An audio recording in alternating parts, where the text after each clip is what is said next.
दिल की आवाज, मीठी मीठी नज़्में। हेलो, आदाब। आपका नाम क्या है? मेरा नाम हनीना फातिमा है। मेरे स्कूल का नाम वलियाड़ी यूपी स्कूल है। समझता है ताज, ये हिंदुस्तान है हमारा वतन, हमारा वतन सबसे प्यारा वतन।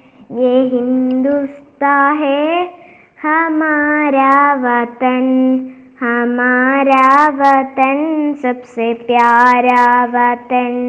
ये हिंदुस्तान है हमारा वतन।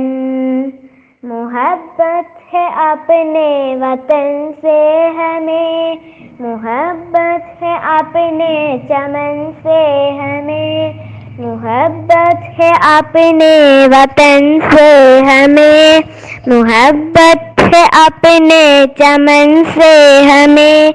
यहाँ चांदनी में चमकता है ताज, ज़माने के दिल पर जो करता है राज।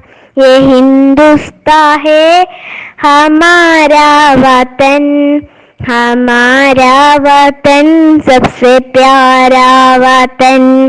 ये हिंदुस्तान है हमारा वतन। हमें प्यार अपने मिलोरा से है, हमें प्यार अपने एजेंडा से है।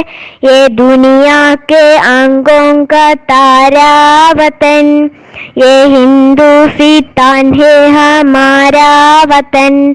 ये हिंदुस्तान है हमारा वतन, हमारा वतन सबसे प्यारा वतन। शुक्रिया। दिल की आवाज में फोन करने के लिए बहुत बहुत शुक्रिया।